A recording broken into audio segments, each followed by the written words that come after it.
Muy bien, Marcos capítulo 8, versículos 27 hasta el capítulo 9, 1. Escuchemos con atención la palabra de Dios. Salieron Jesús y sus discípulos por las aldeas de Cesarea de Filipo, y en el camino preguntó a sus discípulos, diciéndoles, ¿quién dicen los hombres que soy yo? Ellos respondieron, unos Juan el Bautista, otros Elías, y otros alguno de los profetas. Entonces él les dijo, ¿y vosotros, quién decís que soy? Respondiendo Pedro le dijo, tú eres el Cristo. Pero él les mandó que no dijesen esto de él a ninguno. Y comenzó a enseñarles que le era necesario al Hijo del Hombre padecer mucho y ser desechado por los ancianos, por los principales sacerdotes y por los escribas, y ser muerto y resucitar después de 3 días. Esto les decía claramente. Entonces Pedro le tomó aparte y comenzó a reconvenirle. Pero él, volviéndose y mirando a los discípulos, reprendió a Pedro, diciendo, quítate de delante de mí, Satanás, porque no pones la mira en las cosas de Dios, sino en las de los hombres. Y llamando a la gente y a sus discípulos, les dijo, si alguno quiere venir en pos de mí, niéguese a sí mismo y tome su cruz y sígame. Porque todo el que quiera salvar su vida la perderá, y todo el que pierda su vida por causa de mí y del Evangelio, la salvará. Porque ¿qué aprovechará al hombre si ganare todo el mundo y pierde su alma? ¿O qué recompensa dará el hombre por su alma? Porque el que se avergonzare de mí y de mis palabras en esta generación adúltera y pecadora, el Hijo del Hombre se avergonzará también de él cuando venga en la gloria de su Padre con los santos ángeles. También les dijo, de cierto os digo que hay algunos de los que están aquí que no gustarán la muerte hasta que hayan visto el reino de Dios venido con poder. Muy bien, es la palabra del Señor. Oremos. Padre Celestial, te pedimos, Señor, que nos ayudes en nuestra debilidad para entender, que nos des claridad, sabiduría y que podamos aplicar debidamente tu palabra en nuestras vidas. Te lo suplicamos, Señor, en Cristo Jesús. Amén. Podemos sentarnos, hermanos.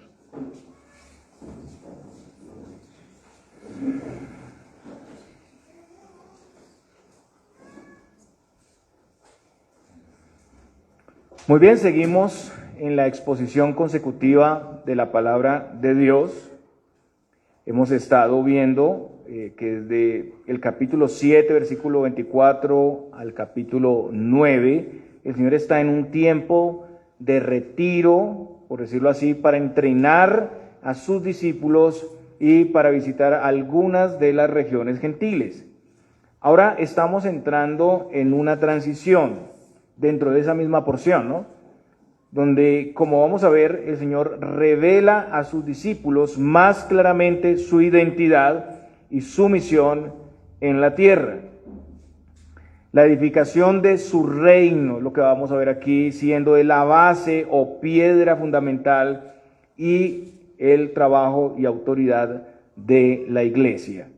Desde aquí se puede vislumbrar el anuncio de su padecimiento, el rechazo de lo suyo, la crucifixión y también la resurrección en victoria. También hay como un vislumbre de lo que será la plenitud de su exaltación en su segunda venida. Todo esto en contraste con la idea que tenían muchos en ese tiempo de un Mesías militar, un Mesías político terrenal, donde se excluía la muerte en la cruz como parte del plan de Dios.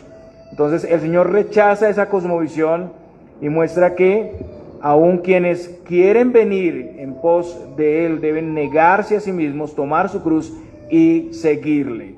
El camino de la senda difícil es el camino que trae la victoria. Todos peregrinamos por ese camino, pero seguimos los pasos de Cristo en ese camino. Esa victoria puede ser experimentada desde ahora, aunque sin excluir la dificultad, la tribulación.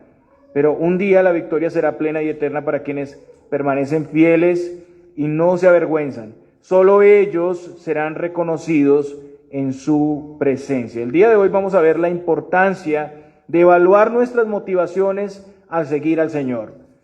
En la actualidad hay personas que siguen a Cristo en base a falsas promesas, a ideas equivocadas de su corazón, tal como se veía aquí en este pasaje, en este tiempo. Pero el Señor, en su misericordia, nos muestra su voluntad, su propósito, nos permite ver con claridad el camino al que nos ha llamado siguiendo sus pasos y el futuro glorioso que nos espera, que supera nuestras expectativas, nuestras ideas terrenales. El final trae un estado victorioso sobre todas las cosas, pero el camino, la senda, es una senda difícil, es una senda estrecha. Entonces, en esta primera parte vamos a ver el fundamento verdadero, que es Cristo, la roca sólida, y la falsa religión pagana, incluso aquí en esta región Cesarea de Filipo. El versículo 27 dice: salieron Jesús y sus discípulos por las aldeas de Cesarea de Filipo. Recordemos que el Señor y los discípulos estaban en Betsaida Julia. Ahora se encuentran en otro lugar, se llama Cesarea de Filipo. Esta región estaba ubicada a 40 kilómetros al nororiente del mar de Galilea, hacia el norte y al otro lado del río, al nororiente del mar de Galilea. Era una ciudad que fue reedificada, que fue embellecida también por Felipe el tetrarca, y eso lo hizo para usarla como capital, y recibió el nombre de Cesarea en honor a Augusto César. Por eso le pusieron Cesarea, Felipe y Cesarea, ¿no? Entonces, este nombre también le fue agregado para distinguirla de otra Cesarea. Hay dos Cesareas en Palestina, una que está ubicada sobre el costado del mar Mediterráneo y esta Cesarea que está al otro lado del río Jordán. Este era un lugar también sumamente pagano. Antes este lugar se llamaba Badinas, porque había sido el centro de culto a ese dios pagano que veíamos en el Antiguo Testamento, Baal. Hasta el día de hoy ese lugar se llama Banillas, que es una forma de Paneas. Paneas era el dios griego llamado Pan, dios de la naturaleza, que ahí era adorado en ese lugar. Y había una caverna en la ladera de la montaña que se decía era el lugar de nacimiento de ese dios falso. También Felipe había mandado a construir ahí un templo de mármol blanco reluciente en adoración al emperador, al César. Entonces, notamos ahí que era un contexto sumamente pagano. Este lugar era un lugar de una naturaleza especial, habían manantiales, grandes manantiales que alimentaban el río Jordán incluso, y llegó a ser un lugar prominente para los cultos paganos por esos manantiales, por esa prosperidad que había en ese lugar. El manantial que emergía de la gran cueva se convirtió en el centro de culto pagano. Desde el siglo III se arrojaban sacrificios a la cueva como ofrendas a ese dios pagano Pan. En medio de todo ese escenario pagano, entonces el Señor revela su identidad. Él es el Cristo, el Rey ungido que vendría, el Hijo del Dios viviente, Dios hecho carne, la piedra principal del edificio. Por medio del Señor y no por medio de ningún otro dios pagano fueron hechas todas las cosas. Él es el autor y sustentador de la vida. Solo en Él hay vida, hay salvación y solo Él es Señor y Dios en contraste con esos dioses de esos lugares. Y los dioses de todas las naciones, como sabemos, como dice el salmista, también son falsos. El Salmo 96:5 dice, porque todos los dioses de los pueblos son ídolos, pero Jehová hizo los cielos. El Padre Celestial ha enviado a su Hijo para ejecutar la obra de redención en favor de su pueblo escogido, para formar su iglesia, un pueblo conformado por personas de diferentes pueblos, naciones, lenguas. No un edificio material de mármol hermoso, sino algo incluso más hermoso y más sólido y más fuerte, con Cristo como las bases, como el fundamento, como la roca principal. Y es ahí entonces donde el Señor muestra su plan, su poder, su grandeza, su ministerio. Marcos sigue diciendo, y en el camino preguntó a sus discípulos diciéndoles, ¿quién dicen los hombres que soy yo? Qué pregunta tan tremenda, ¿cierto? ¿Quién dicen los hombres? ¿Qué dicen en la calle, hermanos? ¿Qué es Cristo? Y hay muchas respuestas, hay un sinnúmero de respuestas a lo que es Cristo. Lucas dice, en Lucas 9:18, que es el pasaje paralelo, que el Señor estaba orando y les hizo esta pregunta. En Mateo la pregunta es, ¿quién dicen los hombres que es el Hijo del Hombre? El Hijo del Hombre, eso tiene que ver con Daniel. Todas las señales y enseñanzas del Señor apuntaban precisamente a su identidad. Ellos habían tenido la experiencia de ver presencialmente, ocularmente, ver su poder, su grandeza. Las personas habían recibido señales, sin embargo, las personas tenían ideas diferentes. Los discípulos que habían estado en contacto con la multitud habían visto el impacto de esas enseñanzas y señales en las personas. La respuesta de los discípulos muestra eso. En primer lugar, ellos respondieron, unos es Juan el Bautista, Entonces, esto nos trae a la memoria por allá Marcos 6:14, que ya lo vimos. Era lo que pensaba Herodes al ver las señales de Jesús. Él llegó a pensar que era Juan el Bautista que había resucitado, que venía a atacarlo, porque su conciencia le acusaba. Los discípulos también respondieron, Elías. El Antiguo Testamento concluye en el libro de Malaquías, y ahí, si ustedes miran Malaquías 4, del 5 al 6, ahí concluye con el anuncio del envío de Elías antes que venga el día del Señor.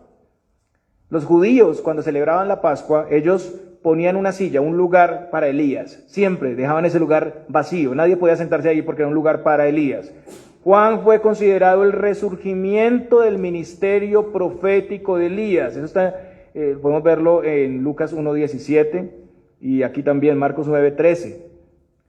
Ahí se ve ese cumplimiento. Ya vino Elías, hicieron con él todo lo que quisieron, lo mataron, ¿cierto?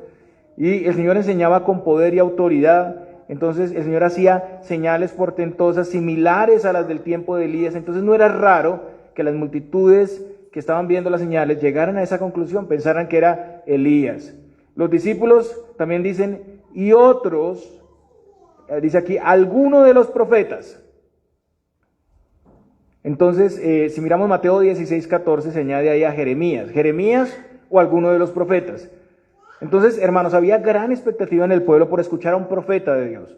Habían pasado bastante tiempo, 3 siglos, sin escuchar a un profeta. No había profeta.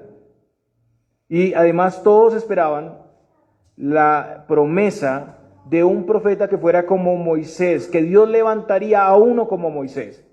El pueblo, al ver su ministerio y sus milagros, reconocía la enseñanza del Señor y le consideraba profeta. Usted puede verlo en Juan 6:14, donde ellos dicen, este verdaderamente es el profeta que había de venir al mundo. Juan 6:14. Esas ideas de la identidad de Jesús como Juan, Elías o alguno de los profetas era el pensamiento común. Pero, tristemente, al decir cualquiera de estas respuestas, estaban negando que Jesús era el Mesías. Al decir que cualquiera de estos personajes estaban diciendo, este es uno de los precursores, es uno de los que va a preparar el camino al Mesías, pero no es el Mesías. Estaban negando al Mesías. Estas personas necesitaban tener mayor claridad, mayor precisión. Y no es así en el mundo hoy en día. Muchos tienen el concepto, la idea un poco cercana, relacionada con la religión, relacionada con la fe. Pero ven a Jesús como un gran maestro, ven a Jesús como un gran profeta, como un ejemplo a seguir, pero hasta ahí. No se atreven a decir que es el Hijo de Dios. Y hoy lo estamos confesando aquí todos juntos. Jesús es el Hijo de Dios, es el Cristo, es el Mesías, el Hijo del Dios viviente, Dios hecho carne.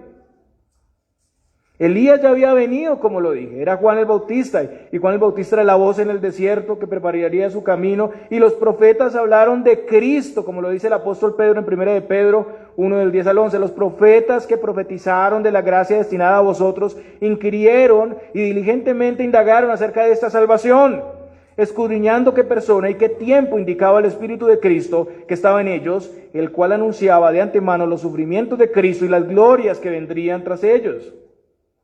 Entonces los profetas hablaron de Cristo. Entonces esos personajes eran precursores que vendrían antes de que viniera el Mesías. Ellos negaron que Jesús fuera el Mesías, aunque habían visto las señales. Para ellos era más fácil atribuírsela a los mensajeros que anunciaban al Mesías que al Mesías.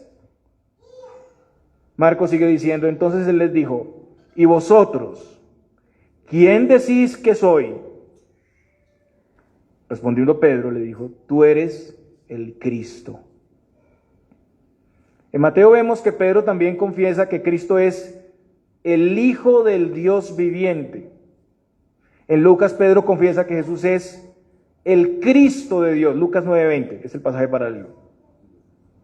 Aquí la respuesta de Pedro puede representar lo que estaban creyendo los 12. Y antes de continuar, hermanos, quiero decirles, esta es la pregunta más importante que un ser humano puede tener en la vida.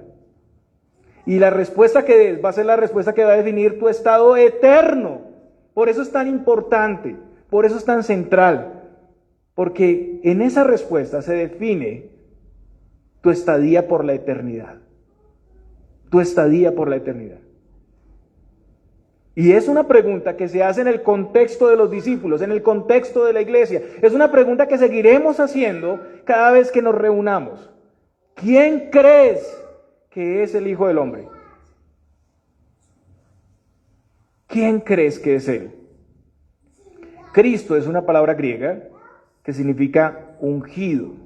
Entonces la confesión de Pedro es que Cristo es el ungido o el Mesías en hebreo. Y eso hace referencia al rey aprobado y prometido en el Antiguo Testamento que ocuparía el trono de David, pero que a diferencia de todos los reyes del pueblo de Dios tendría un reino estable y eterno. David recibió esa promesa. En 2 Samuel 7:12 al 13 dice, y cuando tus días sean cumplidos y duermas con tus padres, yo levantaré después de ti a uno de tu linaje, el cual procederá de tus entrañas, y afirmaré su reino. Él edificará casa a mi nombre, y yo afirmaré para siempre el trono de su reino. Eso lo vemos también claramente en el Salmo 2. Salmo 2, versículos 6 al 8 dice, pero yo he puesto mi rey sobre Sión, mi santo monte. Yo publicaré el decreto, Jehová me ha dicho, mi hijo eres tú, yo te engendré hoy. Pídeme y te daré por herencia a las naciones y como posesión tuya los confines de la tierra. Jesús, el Hijo de Dios, enviado a la tierra para gobernar como rey sobre todas las naciones. Jeremías, uno de los que nombran aquí también, Jeremías 23:5 dice, he aquí que vienen días, dice Jehová, en que levantaré a David, renuevo justo y reinará como rey, el cual será dichoso y hará juicio y justicia en la tierra. Ahora recordemos en esto el cumplimiento, el primer cumplimiento de esto, las palabras a María. Eso está en Lucas 1 del 31 al 33. Y ahora concebirás en tu vientre y darás a luz un hijo y llamarás su nombre Jesús. Este será grande y será llamado Hijo del Altísimo, y el Señor Dios le dará el trono de David su padre, y reinará sobre la casa de Jacob para siempre, y su reino no tendrá fin. Jesús es el cumplimiento de esa profecía. Aquí, por la obra de Dios, hay un momento de claridad, de luz espiritual en Pedro. Como vimos en los pasados sermones, los discípulos, aunque veían algo, porque seguían al Señor, a diferencia de los escribas y fariseos, pues aún eran olvidadizos, lentos para entender las señales, las enseñanzas del Señor. Entonces Pedro, guiado por Dios, proclamó que Jesús era el ungido, el Hijo de Dios. Y esto es lo que vemos en Mateo. Vaya conmigo a Mateo 16:17.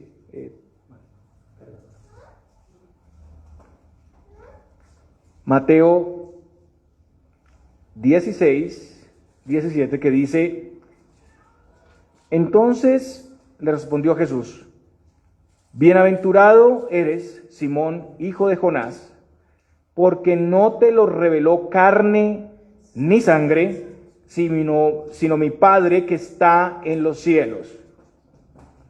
Esa revelación, esta luz que vino a Pedro, no fue por su capacidad, no fue por su esfuerzo mental para comprender, sino que el Padre se lo reveló de manera especial.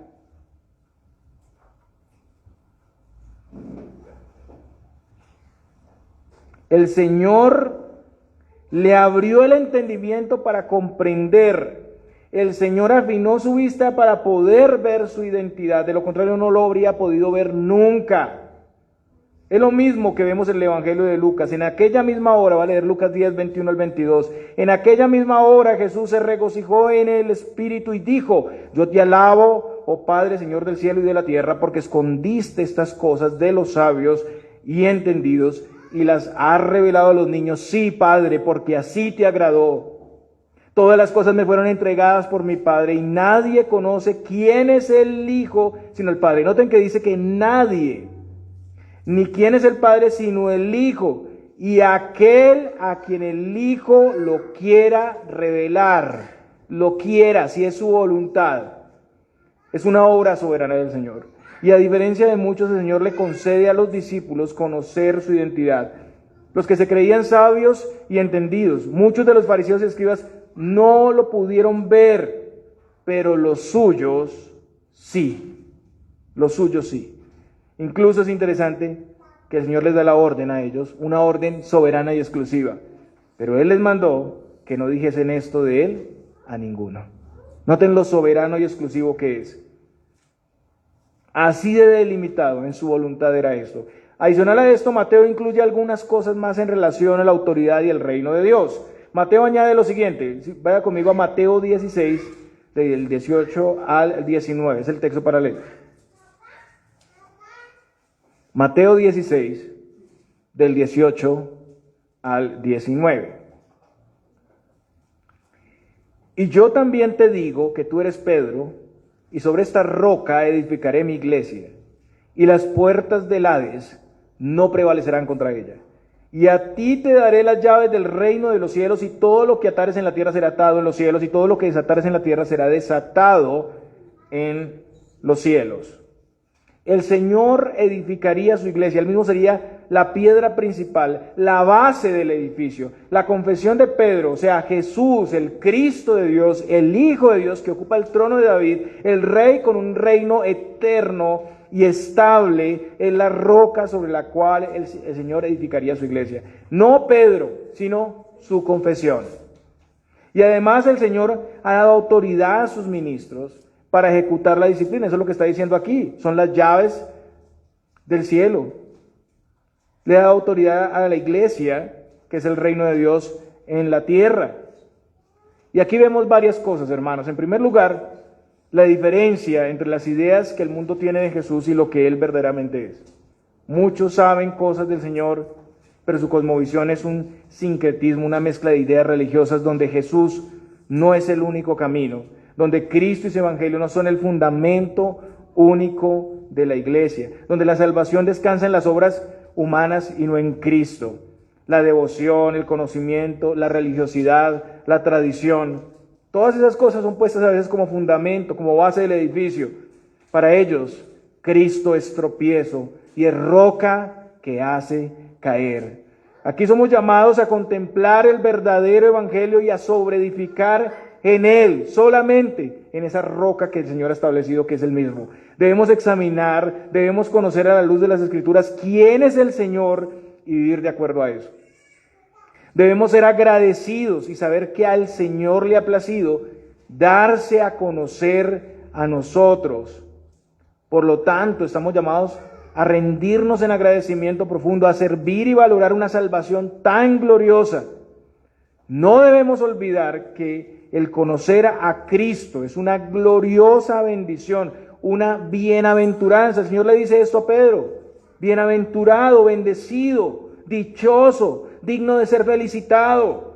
Dios ha obrado en nosotros esto, este entendimiento, esta comprensión. Somos dichosos y bienaventurados. Y estamos siendo llamados también a valorar la importancia de la iglesia del Señor. Él es quien la establece, la edifica y la pastorea. Él es quien corrige con sabia disciplina y quien establece a los ministros. No existen creyentes sin iglesia. Eso no existe, esa categoría no existe. La iglesia es el plan de Dios. Cristo la lleva en victoria. Si la iglesia es tan gloriosa, es tan especial, ¿cómo algunos se atreven a desligarla de su vida espiritual?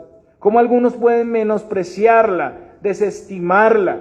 o pensar que se puede vivir sin afiliarse a ella, sin obligarse a guardar los llamados de Dios con los otros hermanos de la comunidad. ¿Cómo algunos pueden llegar a pensar eso? Un creyente no puede pensar que puede ser un verdadero creyente sin comprometerse con el plan de Dios que es la iglesia. No se puede, hermanos. Ese sería otro evangelio. Ese sería otro evangelio. Y volviendo al pasaje, vamos a ver que junto con esto el Señor muestra que además de ser el rey ungido y señor del reino, con un reino estable, Él tiene un propósito que cumplir, y es que debe padecer, ser rechazado, ser muerto y resucitar. Y aquí viene el punto complejo, porque hasta aquí era todo victoria y gloria. Y ahí Pedro iba diciendo amén, amén, amén, amén, hasta aquí, hasta aquí. Y comenzó a enseñarles que le era necesario al Hijo del Hombre padecer mucho, ser desechado por los ancianos, por los principales sacerdotes y por los escribas, y ser muerto y resucitar después de 3 días. Ese era el mensaje del Evangelio. Ese era el anuncio de su estado de humillación y su victoria.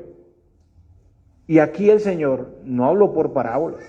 Aquí el Señor no habló por metáforas, ni figuradamente, sino que el pasaje dice: esto les decía claramente, versículo 32a, claramente. Y al escucharlo, Pedro no pudo aceptarlo.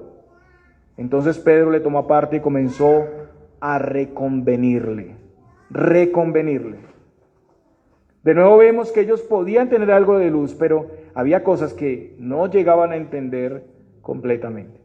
Y la realidad es que al saber que Cristo era el Rey prometido, ellos erradicaron cualquier idea de muerte, rechazo y sacrificio. Solo veían conquista y poder. Eso no cabía en su mente. Ellos se resistían a aceptarlo, pero era el plan de Dios para la salvación. El Antiguo Testamento anunciaba este rechazo de su pueblo, el sufrimiento en la cruz, la muerte. En el Antiguo Testamento, el Mesías es conocido como el siervo sufriente, como el varón de dolores. Isaías 53, todo el capítulo habla sobre esto, pero voy a leer los versículos 7 y 9 que nos hablan de ser apresado, sacrificado y sepultado. Angustiado él y afligido, no abrió su boca. Como cordero fue llevado al matadero y como oveja delante de sus trasquiladores, enmudeció y no abrió su boca. Por cárcel y por juicio fue quitado, y su generación, ¿quién la contará? Porque fue cortado de la tierra de los vivientes, y por la rebelión de mi pueblo fue herido.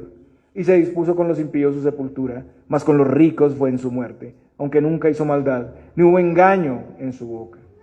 Juan el Bautista, al ver a Jesús, dijo: he aquí el Cordero de Dios que quita el pecado del mundo. Él era el Cordero a quien apuntaban todos los sacrificios del Antiguo Testamento. Él se hizo carne para ser el sustituto perfecto en nuestro lugar, para poder morir y sufrir como ser humano y derramar su sangre, que es el precio de nuestro perdón. La paga del pecado es muerte. Él recibió la muerte de cruz en nuestro lugar, y una muerte cruenta. Él recibió el trato que nosotros merecíamos. Él fue tratado como un criminal, como el peor de los criminales, siendo inocente. Él debía morir para cumplir completamente las demandas de la justa ley de Dios, para destruir el poder del pecado, la muerte, por su sacrificio. Hebreos dice: sin derramamiento de sangre no se hace remisión. Él tenía que derramar su sangre. La palabra de la cruz, entonces, siendo algo tan doloroso y cruento, es una locura para muchos. Pablo dice a los Corintios, 1 Corintios 1, del 18 al 19, porque la palabra de la cruz es locura a los que se pierden, pero a los que se salvan, esto es a nosotros, es poder de Dios.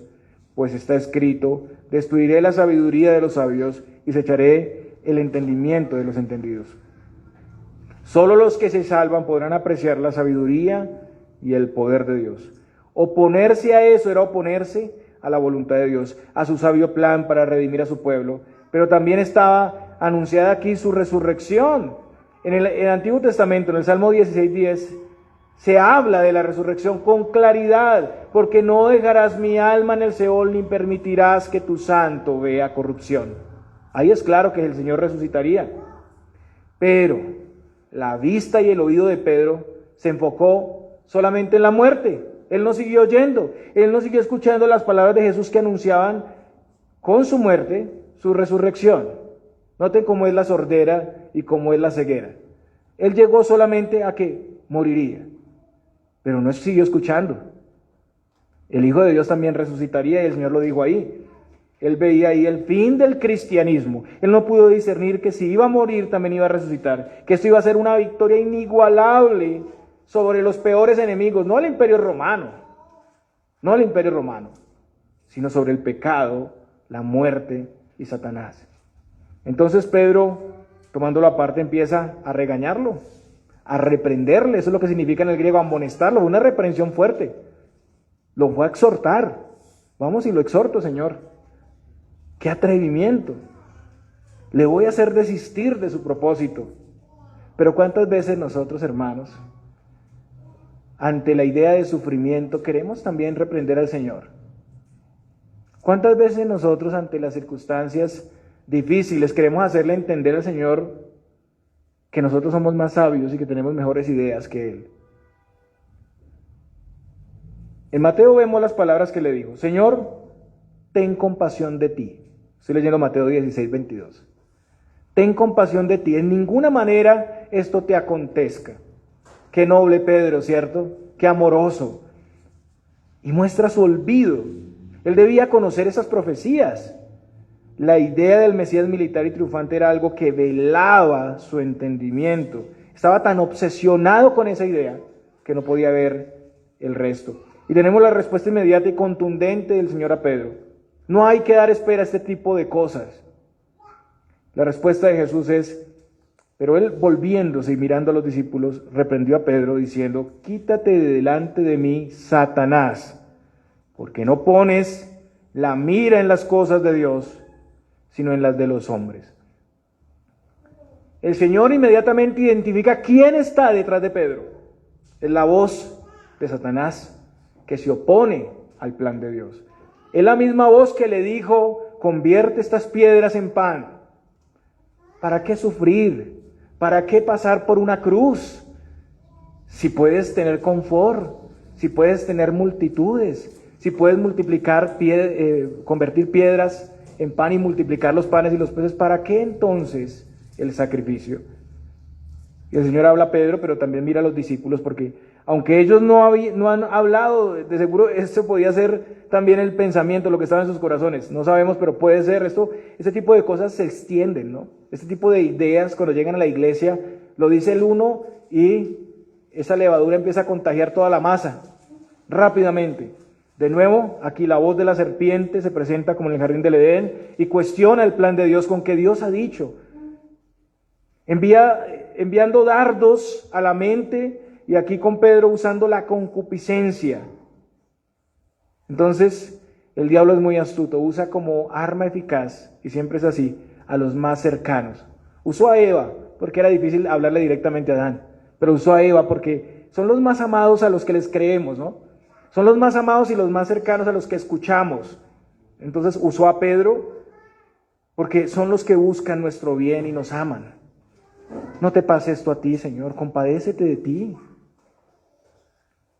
Pero la tentación aquí era directamente más que contra Pedro, aunque también era contra Pedro, era contra el Señor.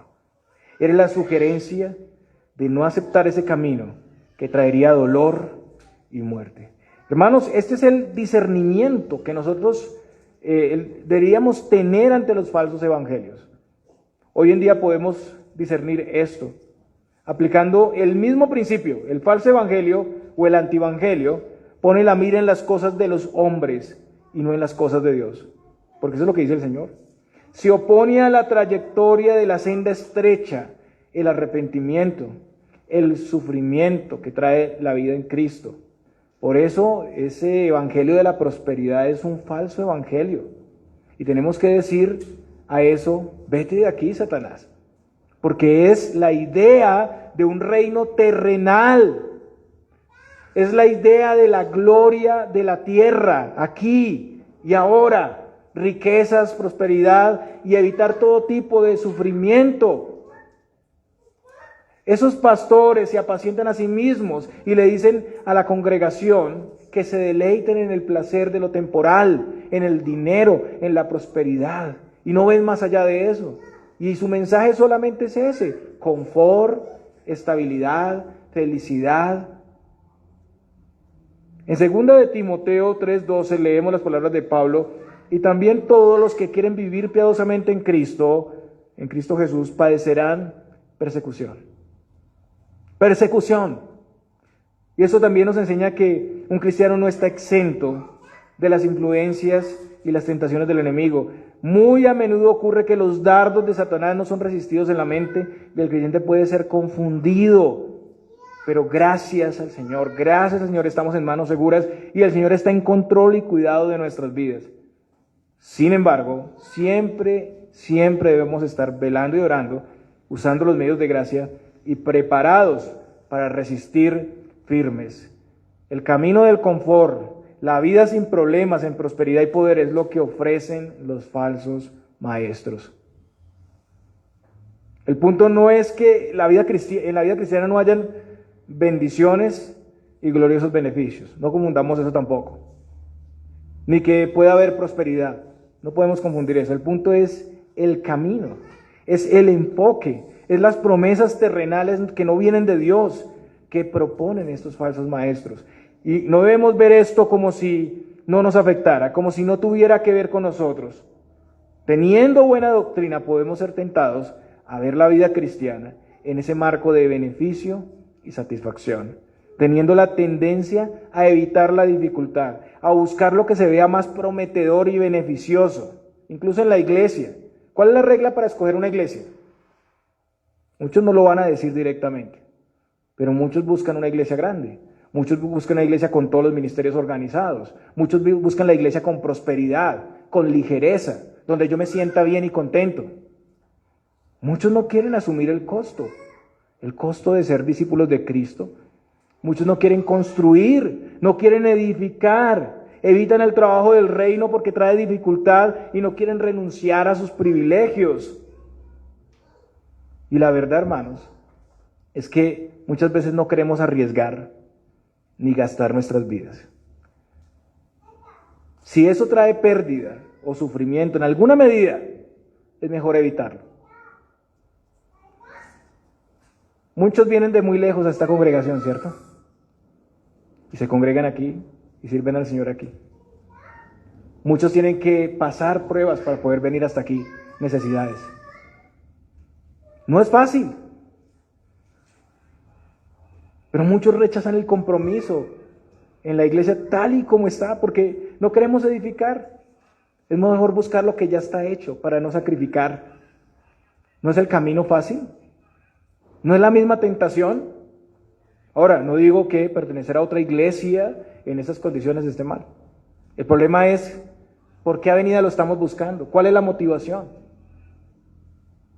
Entonces, volviendo al texto para explicarlo, el Señor llama a la gente y a sus discípulos. Ahora ya no solo es Pedro y los discípulos, sino la multitud. Esto merita cuidado, necesita corrección. Y aquí está la diferencia entre el verdadero evangelio y el que no lo es. El Señor aquí va a explicar lo que es un verdadero discípulo de Cristo. Y esto compete a ellos y a todo el que quiera ser un seguidor de Jesús. Y usted dirá, pero yo ya soy un seguidor de Jesús. Pues considere con mayor atención esto, porque tal vez de pronto no lo sea. Todo esto está en contraste, precisamente, con los ideales del mundo, con la concupiscencia y sus deseos. Lo que vamos a ver es básicamente la señal de alguien que verdaderamente ha tenido una conversión y como fruto sigue las pisadas del Señor y se encuentra en un continuo proceso de santificación. Usted dirá, eso es muy elevado, eso no es para mí. No, esto es cristianismo básico. Esto es lo más básico. O sea, empiece por aquí. Recordemos que todo esto solo puede darse cuando el Señor ha intervenido en las personas, cuando estaban muertas en delitos y pecados. Y también después de esto el Espíritu sigue obrando en el creyente para santificación. Pero aquí todo esto es por gracia.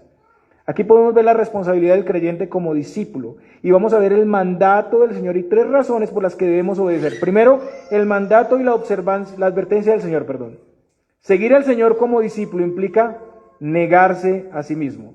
Si alguno quiere venir en pos de mí, niéguese a sí mismo y tome su cruz y sígame. Hermanos, En primer lugar, lo que quiero decirles es que esta enseñanza nos da duro a todos, porque todos estamos en ese proceso de negarnos al yo. Entonces, escuchemos con atención, prestemos atención a las palabras del Señor, porque son importantes. Noten ustedes que el pasaje dice, si alguno quiere venir en pos de mí. Y esto advierte a todo el que mira el cristianismo y esté pensando en involucrarse. Es un llamado a evaluar, a considerar. Yo les digo, piénselo bien, piénselo bien. Aquí nadie va a venir arrastrado. Piense en las implicaciones que tiene venir a Cristo. Usted puede estar viendo otra cosa del reino de Dios. Puede querer ir a Cristo por razones que no son equivocadas, y tenemos que ser sinceros, tenemos que decir la verdad, no como los falsos maestros, que ofrecen otras cosas falsas, como la multitud a la que se le multiplicó los panes y los peces. Ellos estaban confundidos. La Escritura es muy clara en lo que implica este camino. No se deje engañar por su corazón, no se deje engañar por los falsos maestros. El Señor no ofreció un camino fácil de solo victorias, glorias y prosperidad terrenal. Eso no es el Evangelio. Si alguien le dice esto, corra de ahí, huya de ese lugar, porque ese lugar no está enseñando el verdadero Evangelio. Esta es la senda ancha que lleva a la condenación. Y este llamado no solo es hecho a los no creyentes, sino al pueblo de Dios constantemente. Recordemos que el mismo Pedro por un momento no quería que el Señor fuera a la cruz. Por eso el Señor advierte, podemos desenfocar nuestra mirada de Cristo y buscarle con otras motivaciones. Entonces, negarse a sí mismo es negarse a todo lo que el viejo hombre o la concupiscencia desea, negarse a todo lo que a la luz del corazón pecaminoso tiene valor y significado, todo lo que nos satisface pecaminosamente, todos los ídolos que hemos amado y adorado. Renunciar a toda idea de bienestar que se oponga al plan del Señor, negarse a la idolatría del yo. Todas las ideas personales también, religiosas, de alcanzar la salvación por nuestro cumplimiento, negarse a todo lo que nos da confianza y seguridad en nuestra mente para ser salvos. Mire las palabras de Pablo, ante esto en Filipenses 3. Pero cuántas cosas eran para mí ganancia, las he estimado como pérdida por amor de Cristo. Y ciertamente aún estimo todas las cosas como pérdida por la excelencia del conocimiento de Cristo Jesús, mi Señor, por amor del cual ¿he perdido un poquito? No, lo he perdido todo, aún más. Y lo tengo por basura para ganar a Cristo y ser hallado en Él, no teniendo mi propia justicia, que es por la ley, sino la que es por la fe de Cristo, la justicia que es de Dios por la fe. No puede ser un discípulo sin estar en la disposición constante de dejar atrás los ídolos que amas, las justicias en las que antes te apoyabas. Y también debemos tomar nuestra cruz. El pasaje dice, y tome su cruz y sígame. Y aquí la idea es con un reo que es obligado a llevar la cruz donde va a ser ejecutado. Ese reo, por lo general, no está muy contento de llevar la pesada cruz cuando la cruz va a ser el instrumento de su muerte, de su ejecución. Pero, a diferencia, el cristiano conoce el costo de su fidelidad a Cristo y va tras Él con disposición y libertad, o sea, lleva su cruz voluntariamente. Eso es como decir que llevamos a cuestas la persecución a muerte que podemos tener por seguir a Cristo. La cruz representa el entender y asumir con disposición, con buena gana, que seguir a Jesús como discípulo trae rechazo y trae persecución. Implica también el peso y el dolor que lleva el rechazo al yo, el rechazo a la vida que vivíamos antes para seguir al Señor, para obedecer su consejo y voluntad, para caminar atentos a su palabra. El pasaje nos da las razones de esto. En primer lugar, porque todo el que quiera salvar su vida, la perderá. Y todo el que pierda su vida por causa de mí y del Evangelio, la salvará.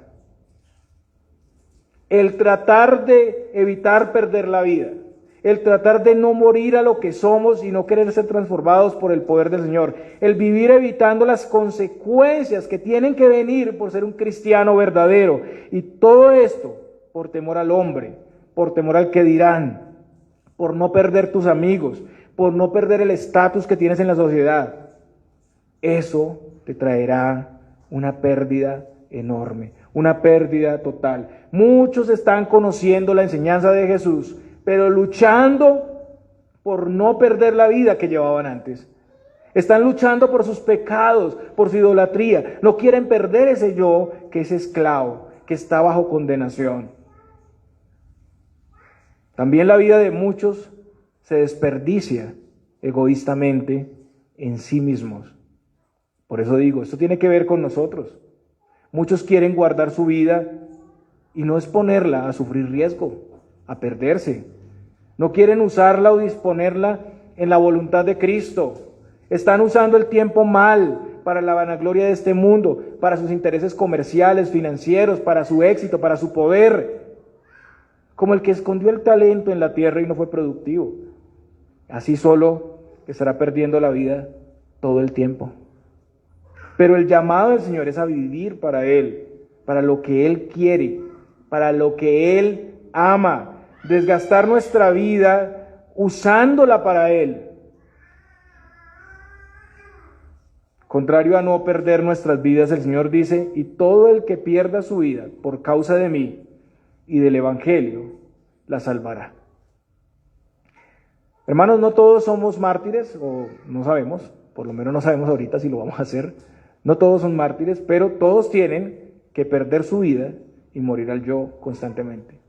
En ese sentido sí lo somos. Todos vamos a tener que morir a nuestro yo. Uno pierde su vida por causa de Cristo al dedicarse completamente a Cristo, al Evangelio, a su servicio en el reino de Dios y su pueblo, y a la luz de Cristo en todas las áreas y cosas de la vida, teniendo la luz de Cristo en todas las áreas y cosas de la vida. La negación del yo, de la concupiscencia, el rechazo del pecado por causa del Señor y del Evangelio va a traer salvación. Esto es amar más la vida nueva en Cristo y su meta gloriosa, que será completa en el día del Señor, que la vieja vida sin Él. La pregunta para nosotros es, ¿realmente hemos muerto y realmente seguimos muriendo a nosotros mismos? ¿O estamos cuidando, tratando de salvar nuestra vida todo el tiempo, tal y como está? ¿Qué es lo que estamos atesorando? Evaluemos. ¿Estamos usando nuestra vida para ese propósito del Señor? Realmente, hermanos, todo en la vida trae riesgos. Pero el mayor riesgo es desperdiciar nuestra vida en lo que no tiene propósito. Ahora, no digo con eso que todos se vuelvan pastores. No es eso a lo que nos referimos. Es que en todas nuestras áreas esté Cristo. Pero no desperdiciemos nuestra vida en lo que realmente no sirve para nada. Y la segunda razón es porque ¿qué aprovechará el hombre si ganare todo el mundo y perdiere su alma? ¿O qué recompensa dará el hombre por su alma? Lucas dice, si gana todo el mundo y se destruye o se pierde a sí mismo, Lucas 9:25, invertir la vida en este mundo y lo que da es perder lo más grande y lo más importante, el alma. Así se tenga éxito en esta vida. Realmente no hay provecho porque todo termina cuando esta persona muera y se presente delante de Dios. Ha ganado el mundo, pero en eso perdió su alma, su vida. ¿Qué es más importante? Sin vida, ¿qué hará con lo que ganó? Se preocupó por lo temporal, por lo que es infinitamente pequeño, vivió para sus ídolos, para agradar a la carne, y ahora de eso no hay nada. Si despilfarras tu vida en tus ídolos y en el yo, no tendrás provecho. Porque esto es un tiempo corto, pero la eternidad es para siempre. El que tal hace ha perdido lo más importante. ¿Y cómo podrá recuperarla? Ya no hay precio que pueda pagar. Pensemos por un momento en qué hemos invertido nuestra vida, en qué la estamos invirtiendo. Sin dejar de lado otra vez nuestras obligaciones, porque eso debemos hacerlo. Pero ¿qué es lo que contempla para nosotros esa meta final? ¿Cuál es nuestro objetivo principal? Tal vez para algunos sea la realización, el descanso, el poder, la fama. Y solo esperas eso, trabajar fuertemente, ganar cierto éxito y llegar a un momento donde puedas descansar. Si ese solamente es el objetivo, si ese solamente es la razón de la existencia, pues no hay salvación. pero el llamado es a mirar a Cristo, a enfocarnos a Él. El objetivo es que podamos ser edificados en Él, que nuestra alma sea enriquecida con las riquezas de su gracia. Ahora, esta enseñanza es un llamado amoroso y misericordioso del Señor a su pueblo. Él es el que nos convoca a considerar, a examinarnos. Escuchemos con suma atención, no desvaloricemos la palabra del Señor. Y esto nos lleva a la tercera razón, porque el que se avergonzare de mí, de mis palabras en esta generación adúltera y pecadora, el Hijo del Hombre se avergonzará también de él cuando venga en la gloria de su Padre con los santos ángeles. Tomar la cruz y seguirle es aprovechar, valorar sus palabras. Los escribas y fariseos y muchos de la época se avergonzaban de él. Ellos en su jactancia, en su presunción, se creían superiores, más sabios. Aquí particularmente la generación adúltera y pecadora puede hacer referencia a estos judíos que rechazaron a Cristo y lo cambiaron por sus ídolos en su traición, en su maldad. Por eso ellos eran vistos como una esposa infiel, como una esposa adúltera. Pero también todo aquel que conoce al Señor, pero le rechaza intercambiando la verdad por la mentira, está en esa misma categoría. Y todo eso incluye la negación de ser cristiano para agradar a otros, por temor a perder algo o un lugar en la sociedad, negarse a reconocerle en todo lugar. Avergonzarse es hacer todo lo contrario a lo que hemos visto en estos puntos. Todo lo contrario.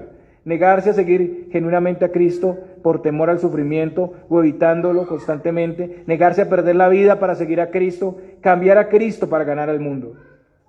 Esas personas no pueden esperar un lugar de reconocimiento y honor en su reino. Al avergonzarse de Él, sufrirán el rechazo del Mesías en su regreso. Y aquí se hace referencia a la segunda venida en gloria. Porque el Hijo del Hombre, dice Mateo 16, porque el Hijo del Hombre vendrá en gloria, en la gloria de su Padre con sus ángeles, y entonces pagará a cada uno conforme a sus obras.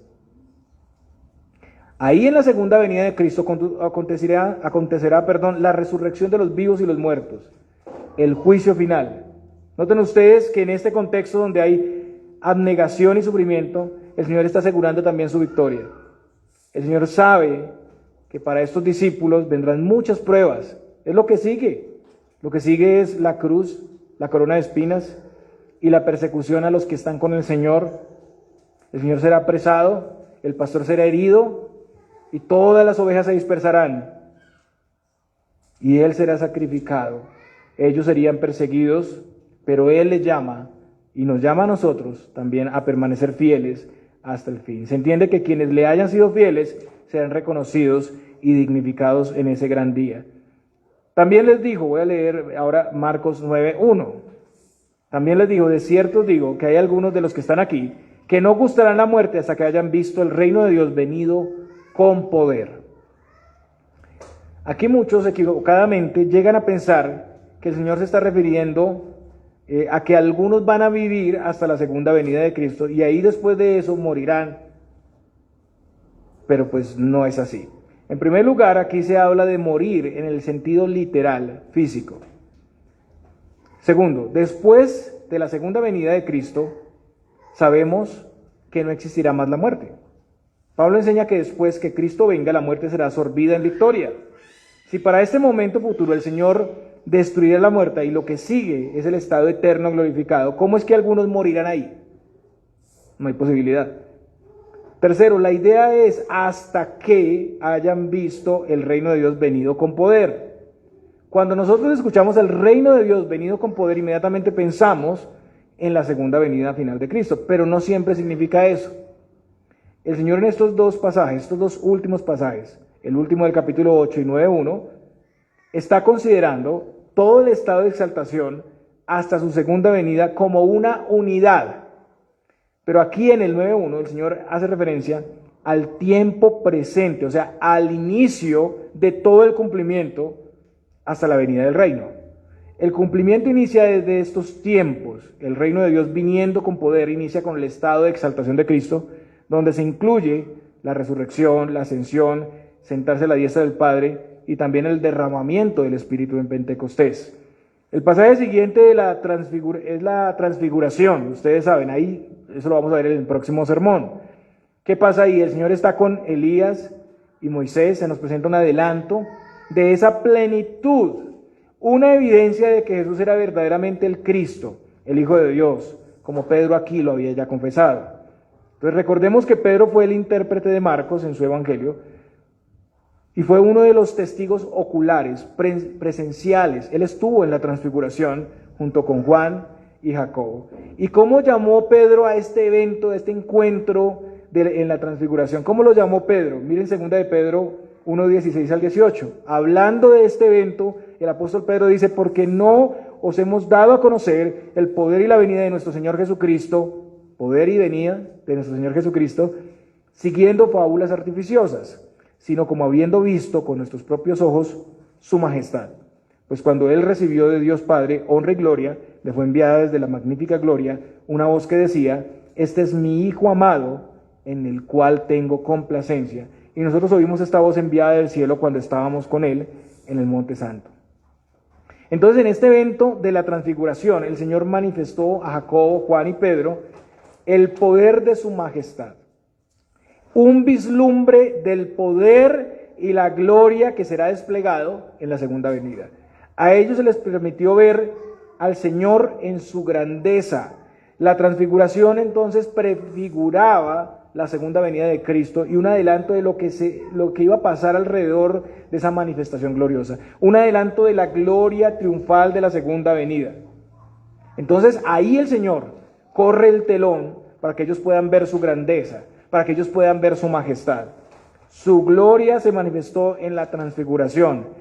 ¿Cómo se manifestó? Las ropas resplandecientes, en la presencia de dos personajes centrales del Antiguo Testamento como eran Moisés y Elías. Moisés representa el Pentateuco, los profetas, y también Elías representa el resto de los profetas. Entonces aquí está la nube con el reconocimiento honorable de parte de Dios, ¿no? 3 testigos que aún no habían muerto vieron este anticipo de su gloria. Y Pedro, uno de los testigos oculares, le llama el poder y la venida de nuestro Señor Jesucristo. Esto lo dijo haciendo referencia a lo que vio como una visión anticipada de la segunda venida de Cristo. Noten ustedes aquí, una visión anticipada, no la segunda venida como tal, pero sí una visión anticipada. Esto también es evidente, o es evidencia, que el reino de Dios estaba ahí presente. Ya había iniciado el reino de Dios. El Señor lo decía, el reino de Dios se ha acercado, arrepentidos. Después en Pentecostés el poder del reino entonces se ve viniendo sobre sus discípulos, quienes son empoderados para llevar el evangelio a todas las naciones. A partir de eso el reino de Dios sería manifestado al mundo con gran poder. Este poder del reino de Dios se puede ver en el testimonio de la iglesia a las naciones, los dones espirituales, el sacerdocio de todos, entre otras cosas. Son muchas cosas, pero entre otras cosas tenemos esto. Cristo está reinando hasta su segunda venida, donde suprimirá todo dominio y poder y entregará el reino al Dios y Padre. Entonces, algunos de los que estaban escuchando esta enseñanza no morirían hasta que vieran este inicio del cumplimiento. Después de presenciar ese despliegue de poder, sí morirían, pero al final de los tiempos, ¿qué pasaría? Resucitarían para no morir nunca más. Y eso era también un privilegio de gloria. Al momento de creer, recibimos innumerables bendiciones. Es un llamado a permanecer fieles, es un llamado a confiar. El llamado del Señor es un camino que no omite la dificultad, hermanos, pero hay gloriosas y confiables promesas por las cuales debemos perseverar. No debemos interpretar la debilidad o el sufrimiento o las necesidades como el fracaso, sino que nos espera una gloriosa victoria. Entonces cambia nuestra cosmovisión, porque una iglesia pequeña no es señal de fracaso. Una iglesia que está en avance, que está en construcción, que está en edificación, pues no es señal de pequeñez. Ahí está el Señor obrando. Pasar por la senda estrecha es seguir los pasos de Cristo, y al hacerlo esperamos la victoria. Incluso desde ahora ya tenemos esas grandes bendiciones. Habrá algunos momentos de sufrimiento y dificultad, pero también acompañados de los goces del Evangelio, como estar aquí escuchando la palabra de Dios, gozándonos, como la libertad de los hijos de Dios saliendo de pecados donde por muchos años hemos estado esclavizados. Tendremos gozo incluso en la prueba, en la dificultad, y nos espera esa plenitud de ese gozo, de esa felicidad, de esa satisfacción incomparable. Y termino con las palabras del Señor en Juan 16:33.